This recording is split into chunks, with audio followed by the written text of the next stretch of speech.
So రాబోతున్న శనివారం మీ గృహంలో ఉన్న బ్రోకెన్ ఆబ్జెక్ట్స్, పాత వస్త్రాలు, చిరిగిపోయిన వస్త్రాలు, చిరిగిపోయిన షూస్ అన్నీ క్యారీ చేసి ఎడో లాంగ్ వెళ్ళి ఎవరు వాడన ప్రదేశంలో పడేయండి. బయటికి వెళ్ళేటప్పుడు నాలో ఉన్న, నా గృహంలో ఉన్న సకల నెగిటివ్ ఎనర్జీస్ని, కనుదిష్టిని, నరదిష్టిని, చెడు ప్రయత్నాన్ని, అప్పుల్ని ఈ క్షణమే నా నుండి, నా జీవితం నుండి, నా గృహం నుండి బయటికి పంపించేసినందుకు అనంత బ్రహ్మాండానికి, పంచభూతాలకి, ప్రకృతికి, పవిత్రమైన జలానికి నా హృదయపూర్వక శతకోటి కృతజ్ఞాభివందనం అని కృతజ్ఞత చూపిస్తూ ఎక్కడో పడే దరిద్ర దేవతకి థ్యాంక్ యూ చెప్తాను. నమస్తే, నేను మీ మాధురి. మేము చాలా రకాలుగా ప్రయత్నాలు చేస్తున్నాం. బయట ఉండేటప్పుడు మేము చాలా ఉల్లాసంగా, ఉత్సాహంగా ఉంటాం. ఇంటికి వెళ్ళంగానే ఇంట్లో ఉన్న వాళ్ళతో గొడవ, పక్కింటి వాళ్ళతో గొడవ, ఇలా చాలామంది బాధపడుతూ ఉంటారు. మీలో కూడా చాలామంది ఉండే ఉంటారు. మరి ఇంట్లో ఎలాంటి ఎనర్జీస్ ఉండటం వల్ల ఇలాంటి గొడవలు అవ్వటం కానీ, మనకి మనసు చికాకుగా ఉండటం కానీ, మనం చేసిన పని ఇంట్లో ఏదైనా మొదలు పెడితే కాకపోవటం కానీ జరుగుతుంది. మనతో పాటు ఉన్నారు విశ్వగురు శ్రీ వైబ్రెంట్ వంశీ గారు. తనని అడిగి డీటెయిల్గా తెలుసుకుందాం. నమస్తే గురుగారు. నమస్కారం. గురుగారు, మనకి ఇంటికి వెళ్ళంగానే ఒక గజిబిజి వాతావరణం, వైఫ్తో గొడవ, పిల్లలతో గొడవ, హస్బెండ్తో గొడవ, లేదంటే ఇంకా చెప్పాలి అంటే చుట్టుపక్కల వాళ్ళతో గొడవ. ఆ ఇంట్లో వాళ్ళని చూస్తే వీళ్ళ ఒక ఆరోగెన్సీ పర్సన్స్, వీళ్ళతో కొంచెం చుట్టుపక్కల వాళ్ళకి కూడా ఒక నెగిటివ్ థాట్, ఓకే అమ్మో వాళ్ళ అన్న ఒక థాట్, గొడవలు పడుతూ ఉంటారు అనే thought.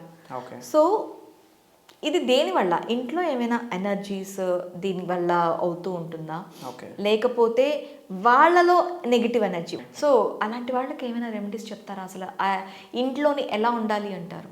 Sure, will decode this thing. Thank you God, thank you universe. Hari ఓం తత్సత్. ఓం నమో హిమాలయ, ఓం శ్రీ గంగాయ నమః, ఓం హ్రీం ధూమ్ దుర్గాయ నమః. అనంత బ్రహ్మాండానికి, పంచభూతాలకి నా సర్వదా కృతజ్ఞతలు, ఆత్మ నమస్కారం. ఎవ్రీథింగ్ ఈజ్ ఎనర్జీ అని చాలా వీడియోస్లో మనం మాట్లాడటం జరిగింది. అండ్ ముఖ్యంగా ఇంట్లో ఇలాంటి డిస్టర్బెన్సెస్ రావడానికి నెగిటివ్ ఎనర్జీ కారణం. Inside of the body, inside of the house. మనలో నెగిటివ్ ఎనర్జీ ఉన్నా అది క్యారీ అవుతుంది, మన గృహంలో నెగిటివ్ ఎనర్జీస్ ఉన్నా అది క్యారీ అవుతుంది.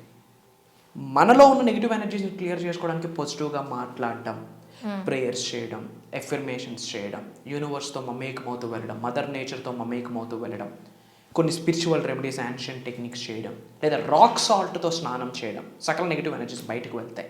ఓకే, మరి గృహంలో ఉన్న నెగిటివ్ ఎనర్జీస్ని బయటకు పంపించడం ఎలా అన్నది మీకు వచ్చాను. గుర్తుపెట్టుకోండి, అష్టైశ్వర్యాలు గృహంలోకి రావాలి అంటే సన్లైట్ ఇంట్లో పాస్ అవ్వాలి. ఓకే, కంటికి కనిపించిన భగవంతుడి సూర్యుడు, ఇంకా ఏ భగవంతుని లైఫ్లో మనకి యాక్సెస్ ఉండదు. అవును, బట్ సూర్య భగవానికి మనకి యాక్సెస్ ఉంది. ఇది నిగూఢంగా చాలా విషయాల దగ్గర, చాలా దగ్గర లిఖించబడి ఉన్నది. సన్లైట్ అండ్ ఎయిర్ ఇంట్లోకి పాస్ అవ్వడం ద్వారా గృహంలోకి పాజిటివ్ ఎనర్జీ వచ్చే అవసరం సంకేతాలు చాలా ఉన్నాయి. సో గృహంలోకి పాజిటివ్ ఎనర్జీ రావాలంటే ఎయిర్ పాస్ అయ్యేటట్టు, సన్లైట్ పాస్ అయ్యేటట్టు మన హౌస్ని ప్లాన్ చేసుకోవాలి. సెకండ్ థింగ్, బ్రోకెన్ ఆబ్జెక్ట్స్ ఇంట్లో ఉండకూడదు. ఓకే, ఇరిగిపోయిన వస్తువుల్ని మనం ఫైవ్ రూపీస్కే ఫేక్ పిక్ దొరుకుద్ది కదా అని చెప్పి దాన్ని మనం స్టిక్ చేసుకుంటూ యూజ్ చేస్తూ ఉంటాం. It carries negative energy. Broken, మనతో రుణం తీరిపోయింది. రుణం తీరిపోతే వస్తువు కానీ, మనిషి కానీ ఎవరు మన జీవితంలో ఉండరు. ఎవ్రీథింగ్ రుణ ఫలితం.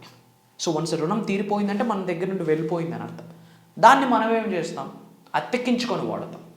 అవును, ఈవెన్ ఇంట్లో మిర్రర్స్ పగిలిపోయి ఉన్నా ఆ పగిలిపోయిన మిర్రర్ని చూస్తూ ఉంటాం. It carries negative energy. Mark my words, everything is energy. మీ అందరికీ చెప్తా ఉన్నా, ఇది సూపర్ స్టిషన్స్ కాదు, ఇన్ తెలుగు మూఢనమ్మకాలు కాదు, మూఢనమ్మకాలు కాదు, ఇది వాస్తవం, సైన్స్, ప్రూవెన్ కాన్సెప్ట్, పీరియడ్. మూఢనమ్మకం అనే కాదు, ఇంట్లోని విరిగిన అద్దం ఉండొద్దు అని చెప్పి ఎప్పటో చెప్తున్నారు. ఎందుకు చెప్తున్నారు? It carries negative energy. అది ఉండడం వల్ల ఇంట్లో హరిష్టాలి. అండ్ తరువాత ఏదో ఫుడ్ ప్రిపేర్ చేస్తా ఉన్నా, ఉప్పు ఇంట్లో అయిపోయింది, లేదు పక్కింటి వాళ్ళ దగ్గర నుంచి ఉప్పు క్యారీ చేస్తాం, అడుగుతాం. Go and by your own salt. ఇంట్లో ఇమీడియట్గా ఫుడ్ ప్రిపేర్ చేసినా ఉప్పు అయిపోయిందని కదా పక్కింటి వాళ్ళని అడిగారా, సక్కల నెగిటివ్ ఎనర్జీస్ ట్రాన్స్ఫర్ అయిపోతాయి. Mark my words. వాళ్ళ ఇంట్లో ఉన్న నెగిటివ్ ఎనర్జీస్ అన్ని మన ఎక్కడ లేని నెగిటివ్ ఎనర్జీస్ అన్ని ఇంట్లో స్టార్ట్ అయ్యింది. అనుకున్న పనులు అవ్వవు, తెలియకుండా ఇంట్లో గొడవలు. 99% ఈజ్ నాట్ ఈక్వల్స్ టు 100. చేతి వరకు అందుతుంది కాబట్టి అందదు, తినేటప్పటికి అది వెళ్ళిపోతూ ఉంటుంది. ఏంటి బ్యాక్ ఎండ్ జరుగుతున్న, ఏంటి దీని అన్నిటికీ కారణం ఏంటి? ఇది కారణం. సాల్ట్ తీసుకొని రాకూడదు. ఏదో స్టిచ్ చేస్తూ ఉన్నాం, అర్జెంటుగా సిజర్ కావాలి, సిజర్ ఇంట్లో కనిపించదు, పాపకి చెప్తాం పక్కన రమ్య దగ్గర సిజర్ తీసుకొని రా అని చెప్పి. Negative energy. షార్ప్ ఆబ్జెక్ట్స్ ఏమి అందించుకోకూడదు, తీసుకోకూడదు. Knife, scissor, negative energy. మన తమ్ముడే కదా, నిన్నే వేసాడు కదా, నా సైజే కదా అని ఆ వాడు షూస్ వేస్తాం, it carries negative energy. Clothes, ఒకరి బట్టలు మనం ధరిస్తాం, సరదాగా బాగుంది కదా, మన ఇంట్లో వ్యక్తే కదా, ఇట్ క్యారీస్ నెగిటివ్ ఎనర్జీ. ఇప్పుడు నా బట్టలు మా పాప వేసుకోవద్దంటారా? వద్దు. ఎందుకు వెయ్యాలి? యూనివర్స్కి ఏం సంకేతం ఇస్తూ ఉన్నాం? అక్కడ ప్రేమను సంకేతం ఇవ్వట్లే. Everything is energy. యూనివర్సల్ సబ్జెక్ట్ని ఫాలో అవుతున్నామంటే ఎనర్జీ రూపంలో ప్రతిదీ చూడాలి. It carries energy. మీరు ఎప్పుడైనా అబ్జర్వ్ చేశారా? కొత్త వస్త్రాలు ధరించినప్పుడు ఆ ఎనర్జీ వేరు, ఆ వైబ్ వేరు, మీ స్ట్రెంగ్త్ వేరు. ఎప్పుడైనా ఎక్స్పీరియన్స్ అయ్యారా? న్యూ డ్రెస్ వేస్తే మిమ్మల్ని మీరే చాలాసార్లు మిర్రర్లో చూసుకుంటారు, ఆ రోజు ఉత్సాహంగా ఉంటారు.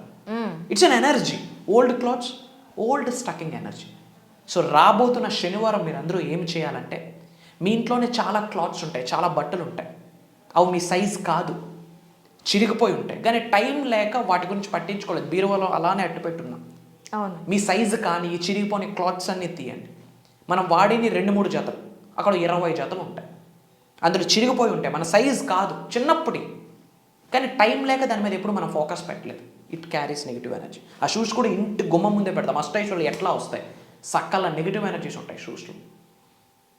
సో రాబోతున్న శనివారం మీ గృహంలో ఉన్న బ్రోకెన్ ఆబ్జెక్ట్స్, పాత వస్త్రాలు, చిరిగిపోయిన వస్త్రాలు, చిరిగిపోయిన షూస్ అన్నీ క్యారీ చేసి ఎడో లాంగ్ వెళ్ళి ఎవరు వాడన ప్రదేశంలో పడేయండి. బయటకు వెళ్ళేటప్పుడు నాలో ఉన్న, నా గృహంలో ఉన్న సకల నెగిటివ్ ఎనర్జీస్ని, కనుదిష్టిని, నరదిష్టిని, చెడు ప్రయత్నాన్ని, అప్పుల్ని ఈ క్షణమే నా నుండి, నా జీవితం నుండి, నా గృహం నుండి బయటికి పంపించేసినందుకు అనంత బ్రహ్మాండానికి, పంచభూతాలకి, ప్రకృతికి, పవిత్రమైన జలానికి నా హృదయపూర్వక శతకోటి కృతజ్ఞాభివందనములు అని కృతజ్ఞత చూపిస్తూ ఎక్కడో పడేయాలి. దరిద్ర దేవతకి థ్యాంక్ యూ చెప్పాలి, వెళ్ళిపోతారు. ఇంటికి రాగానే ఒక బకెటెడ్ నీటిలో రాక్ సాల్ట్ వేయాలా? రాక్ సాల్ట్ ఎందుకు వేయాలా? సముద్రపు ఉప్పే ఎందుకు వేయాలా? కల్లుప్పు, గెడ్డుప్పు అంటుంటాం, ఎందుకు రాక్ సాల్ట్ వేయాలి? స్పిరిచువల్ ఎలిమెంట్ అది. మీ గృహంలో మీలో ఉన్న సకల నెగిటివ్ ఎనర్జీస్ని రాక్ సాల్ట్కి తీసేసే శక్తి ఉంది. అందుకే కదా అమావాస్య రోజు, పౌర్ణమి రోజు సముద్రం ఉప్పొంగిపోతుంది. ఎందుకు? మూన్ ఎనర్జీకి అది వెంటనే రెస్పాండ్ అవుతుంది. వై? It carries energy. గృహం, హౌస్ కన్స్ట్రక్ట్ చేసేటప్పుడు ఎర్త్ వైర్ పెట్టేటప్పుడు ఏమి వేస్తాం? ఉప్పు. ఎందుకు వేస్తాం? It carries that energy. దిష్టి తీయడానికి ఏమి వాడతాం? ఉప్పు. ఎన్నిసార్లు మీ అమ్మగారు మీకు దిష్టి తీయడానికి వాడలేదు rock salt? It carries energy.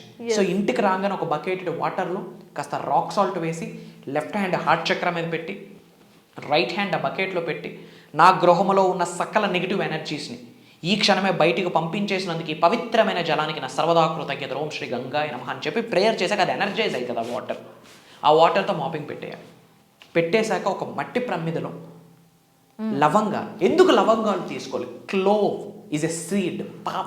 అసలు నేచర్ ఎంత అద్భుతమైనదంటే, మనిషికి కావాల్సినవి అన్నీ నేచర్లోనే ఉన్నాయి, మనకు తెలియదు. ఈవెన్ బిర్యానీస్కి వాడుతూ ఉంటాం.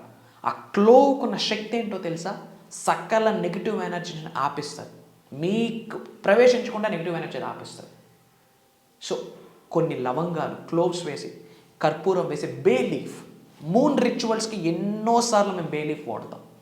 Very powerful. Spiritual remedies, ancient techniques, తంత్రాస్లో వాడుతారు. సో ఒక మట్టి ప్రమిదలో 8 లవంగాలు, 2 హారతి కర్పూరం బిళ్ళలు. మళ్ళీ డౌట్ మనకి, పచ్చకర్పూరం వేయాలా, నార్మల్ కర్పూరం వేయాలా గురువుగారు? డౌట్ ఈశ్వర్లు, కోటీశ్వర్లు కాదు.